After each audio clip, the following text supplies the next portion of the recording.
Hey everyone, welcome back to another episode of Birminology on Lettermen Row. I am your host, Jeremy Birmingham, joined today by Ohio State 2021 target Jager Burton, one of the country's top offensive linemen and a longtime Buckeye priority on the interior of the offensive line. Jagger, thanks for taking some time. Thanks for having me. It's been a crazy couple weeks, I'm sure, for you and everyone else. The recruiting world has not stopped, despite the fact that you can't take visits, you can't do that kind of stuff. You're out of school and hanging out at the lake house. And how different have these last few weeks been, and how are you and your family adjusting to a period that you kind of thought was going to be, a pivotal few weeks or months for you, right, as far as making a decision? It's been actually kind of nice getting away from everything, just being able to hang out, spend time with my family, and then take a little time off recruiting. I had a few visits planned. I know I had unofficial 2 days after school closed to Ohio State. I was going to a spring practice, and that obviously got canceled. But I've just been finding ways to work out. Just kind of spending some time with myself, having a lot of time to reflect about my upcoming decision and things like that, where I'm taking my officials. So it's been good, and that I think that's why you've been seeing a lot of kids commit. Just they have a lot more time to think, be by themselves, think what's really best for them and all that. So it definitely has made me come a lot closer to my decision rather than farther, I'd say, or at least the schools that are going to get my officials and stuff.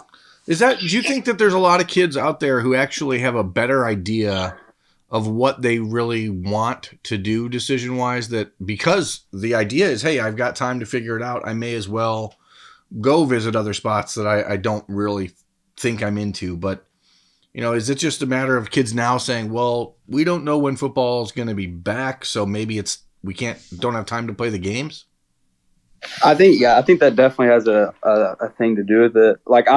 For instance, I'm in a Ohio State football recruits group chat on Snapchat or whatever. So we all bounce ideas off each other and stuff.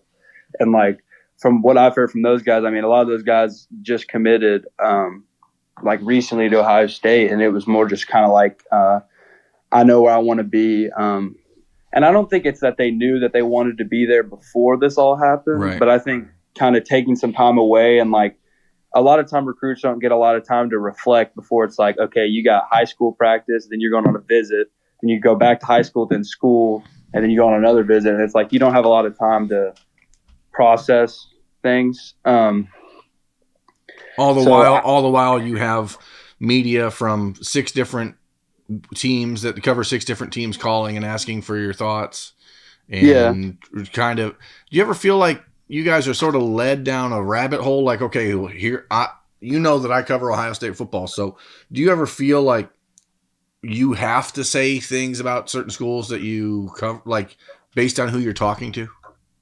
I would say not now, but definitely whenever this first started, when I first started getting attention, I was kind of I'm going to, it's kind of say what they want to hear. Not that it's not true, right. But you might, but I think kind of once I started getting attention from everyone, I'm these guys are doing this with, especially reporters. They're just as busy as I am trying to get all these people to give them an interview. So I'm going to give them the best interview I can give them and the most honest interview, because the people who read it legitimately want to know what I'm thinking. Isn't it hard though if you don't really know what you're thinking? Yeah, but I think now that this has all happened, I kind of know in my head, what my thoughts are on everywhere and stuff like that. So you've had a public list of 5 schools for official visits that have been out there. There's Ohio State, Oregon, Kentucky. Who are the other? Clemson and Alabama, or? Yeah, Clemson and Alabama.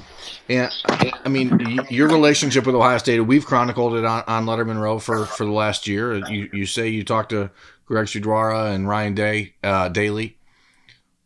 Is that something that is the same across the board for all those schools? Or is at this time frame right now when coaches are at home more than ever before, are you seeing an uptick in how people are reaching out to you?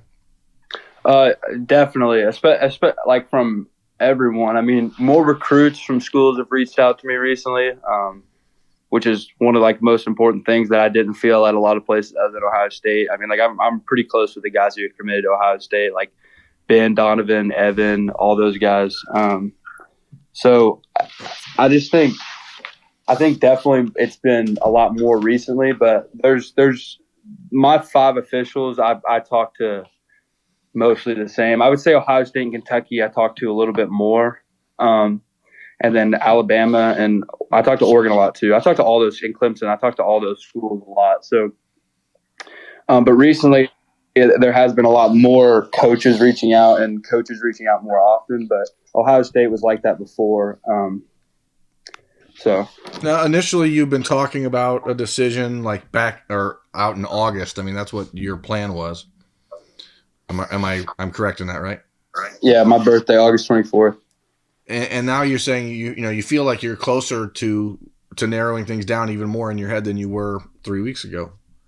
Does that change what timeline you want to do these things, or just, because you don't know for sure if you're going to be able to be on campus again anywhere till June or July, right? Yeah, I am. No matter what I'm thinking right now or what I've thought in the past, I'm going to take my 5 officials. So if this ends up lasting long enough to where I can't get my officials in before that date, then I will probably have to push it back or narrow down the places I take officials to. I might have to take less than 5 or so. You've been on. Sorry, go ahead. So I'm just trying to you got it. No, go ahead. No, please. I'm just trying to narrow those places down in my head and make sure I got the 5 I really want to look into. So. You've been to campus at Ohio State multiple times. You've been to Bama. You've been to Kentucky multiple times. Clemson, Oregon. You were at Penn State a couple times. What do you still need to see on an official visit? What do you think? I mean, from your conversations with older players who've gone through this, with just talking with your family, what is it that you think that an official visit is going to show you or help reveal about the process that maybe you haven't seen so far? Most of my visits have been to whenever I started all this and started getting recruited and stuff, I told myself that I wanted to see off season. I want to go to a game, and then I wanted to be overnight there and see how I fit in with the people who are going there and people who are there and are going to be there whenever I'm there. Because that's a big part of it. I mean, you want to get along with the people that are going there and the people that are already there. I just think I want to see what it's like to stay overnight, and there is some smaller things in each place I haven't seen yet. Like I haven't seen the Ohio State living situation yet, and stuff like that. And then a lot of those other places at Bama, I haven't seen the living situation. So I want to see all that and get a little bit more of the educational side of things, and get to see some of that stuff. Ohio State has tried in the last handful of years to recruit a number of different offensive linemen from Kentucky with Drake Jackson and Landon Young, John Young. How much do you ever feel that, I guess? Do you ever feel like that they're trying to make sure that this time they don't let you get away to Kentucky because they've lost those other 3 battles to the Wildcats? I would say yes sometimes, but I would say it's hard to say.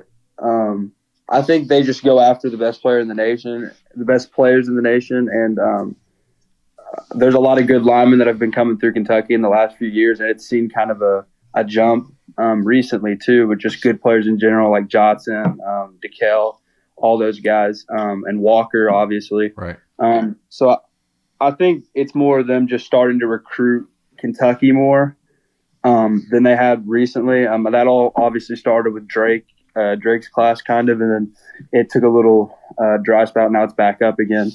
But I think definitely the talent in Kentucky is increasing, so I'm sure there'll be a lot more recruiting battles, like Dane Key, for instance, right, who's a receiver. I think it'll end up that'll be probably the one after me, and there's even a few more kids at my school that are starting to get Power 5 offers and stuff. So I think I definitely won't be the last, but I think it'll definitely be like a more common thing for Kentucky and Ohio State kind of battling for those Kentucky area kids. Well, you look, and then there's Johnson, Johnson Dunn, there's yourself, there's, as you said, Dane Key, a 2022 receiver at your school. is there mounting pressure? Johnson, for example, does not have Kentucky in his top 7 schools. He does have Louisville, but is there a pressure now to stay home in Kentucky that maybe wasn't there 3 years ago? I would say there's definitely more for us now than there was when like Drake and them were coming up, because obviously Kentucky is they're way better than they were because of Drake and those guys and Cash Daniel and Terry Touchdown, all those guys. So I think there's definitely more of like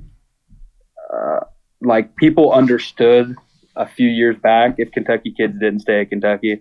Now it's like Kentucky's good, and why wouldn't you want to stay at home and play for Kentucky is kind of like what people say.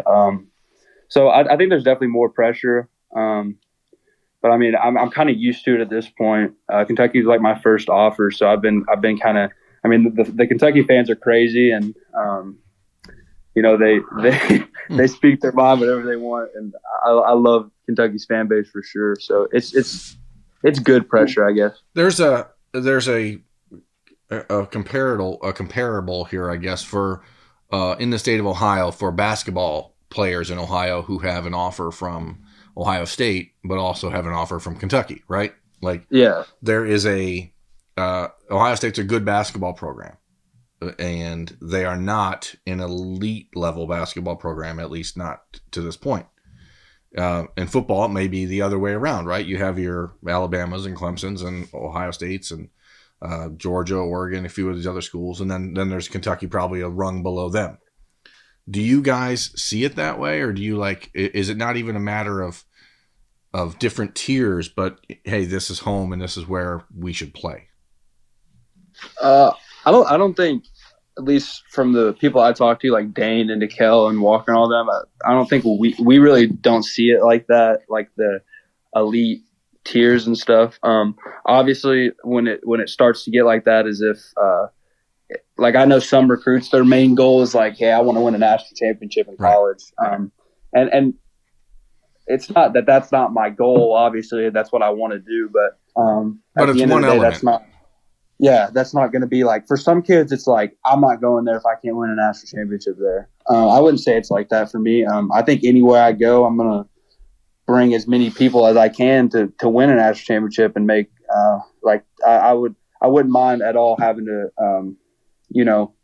get kids to come help me win a national championship somewhere.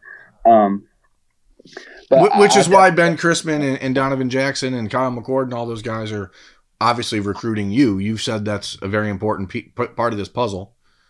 What does the relationship with those guys do for Ohio State?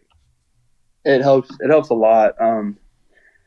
I like, for instance, since we're talking about Kentucky, their 2021 class is kind of smaller right now. So I talked to some of those guys that are committed there, but I haven't got to build, whereas Ohio State's 2021 class is big. So I kind of, I can evaluate them more off the fact that if like, I know I like those guys, you know what I mean? Right. Like, so if I'm going to be there, those are the guys in my class, I'm going to be there with them and I like them. That's good. But, and that's why I'm kind of just waiting right now to just see how everything unfolds. And obviously, my relationship with the coaches at all 5 of these schools are great, or they wouldn't be, and I wouldn't be taking an official there. And I obviously love all the fan bases and all that, and love the schools. So now it's just more of building with a relationship with people who know they're going there, and meeting the players who are there that are going to be there whenever I'm there. You've mentioned to me Greg Studwara multiple times over the last year that we've spoken. How does that relationship with Coach Stud different than anywhere else? Is it different, or is he just handle the process in a unique way? I would say the thing that one of the things I like the most about Coach Stud is just like his energy. I mean, like if I'm on campus and I see him, he like yells. He's like, "What's up? What's up, big dog?" Or like stuff like that. I made Donovan Jackson do an impression of Greg Studwara. I was thinking about asking you to give your best, but I'll just hold off on that until if you end up committing to Ohio State down the road and we get you back on the show, I'll have you do it then. But I don't want to put you in a bad spot. Sounds good. But yeah, I just love Coach Stud's energy, and obviously he knows how to get college linemen ready for the NFL, which is obviously the ultimate goal through all of this. And I think he does care about his players, which is a big deal for me too. I mean, whenever I go there, he doesn't always just talk about football. I mean, he's like, "How are you? Are you good?" And that means a lot. You know, I think he kind of understands the pressure and stuff can get to recruits sometimes, and it's not as easy as everyone thinks it is. To go through all this is obviously a major blessing and stuff, but the fact that he cares about his players is definitely a thing that stands out. Last thing, and I'll let you go. If you had the ability to give a message to college football fans, recruiting fans, the people on Twitter, the people on social media, who sometimes can be a little probably extreme in their reaction to anything you post or do, what would it be? Like, what are you as a recruit? And you mentioned this twice, so that's why I'm going to ask you about it. Like this process, what is it doing to you, and what would be the best thing for fans to do? So like for me, let's just take like me as an example. So I'm 15 years old, or I was 15 years old or I was 16 whenever this all started. I just turned 16, and I get my first, SEC scholarship from Kentucky. So that kind of takes me out of like the school and high school football mode to, like people like, wow, I can really, make this last for a while. And I would say to the fans and stuff, like it's not all like, at least for me, I haven't decided at all yet. So for people, like I've seen people say like, oh, he's already silently committed somewhere and stuff like that. Like I have those 5 schools, maybe 6 with Penn State in there that I'm looking at all those schools, and I'm not really leaning towards anywhere at the moment. I'm just trying to figure everything out. So my message would just be like, try to be more understanding. If a kid doesn't pick your school, it's not because your school is worse than the school you picked. It's just there's better fits for everyone, obviously. So if his gut is telling him to go somewhere and it's not your school, just try to be as nice as possible, I guess. And it's not personal towards the program or the coaches or anything, especially when it gets down to like a certain group of schools. Like with these 5 schools, there's all these schools are great, and honestly, majority of all of the schools that have offered me are great schools. It's just finding what's best for me, not necessarily what other people think is best for me, because it's kind of hard to filter through the outside noise, obviously. Sure. Especially living so close to one of them, right? School. Yeah. That's the message to the fans. What about to me, to the media, to the guys who are calling you and texting you all the time? What would you ask of us? Like, you're not one of these people, but there is sometimes people will be like they'll just call me out of the blue, like, and if I don't answer, they'll call until I pick up. And sometimes it's just like, I know they're just trying to do their job, and I'm really thankful for them trying to cover me and get stuff out there on me, but sometimes you have to understand that I'm just trying to spend time with my family, or I'm doing schoolwork. Like, I'm still a high school kid. Right. So it's not my job to be a recruit. Sometimes I'm just trying to like hang out with my friends and, be a kid, which is kind of hard to do sometimes. That's another big thing that I think it's really hard not to lose sight of. That. I mean, everyone says like junior, senior year of high school is like some of the best times of your life. And it kind of already, like, sometimes it feels like I'm already out of that, and I'm already like, man, I miss back then. Just being able to, that's one of the main reasons I did want to commit before my senior year, is because I kind of want to just, experience that last time with all my friends, my brothers playing high school ball, and just focusing on that. But I would just say, if a kid doesn't answer like 1 or 2 phone calls, maybe just text them, and I'll try to get back to people as fast as I can. But don't just like keep spamming them. And stuff, because they're not, at least I don't like just ignore people. It's just hard sometimes. Absolutely. Hey, go out, enjoy the day at the lake. Jager, thanks so much for taking time. That's Jager Burton. I'm Jeremy Birmingham. This has been Birminology on Lettermen Row. Thanks everyone for watching, for listening. We'll catch you folks next time. Thanks a lot. Thanks for watching. Subscribe below to get the latest videos from Lettermen Row. We got Letterman Live, we've got the practice report, we got rapid reaction. Hey, and we got Buck IQ with Zach Bourne. For sure. We got recruiting breakdowns with Berm. We got whatever you need. Ohio State football and Ohio State athletics, we've got you covered here at Lettermen Row.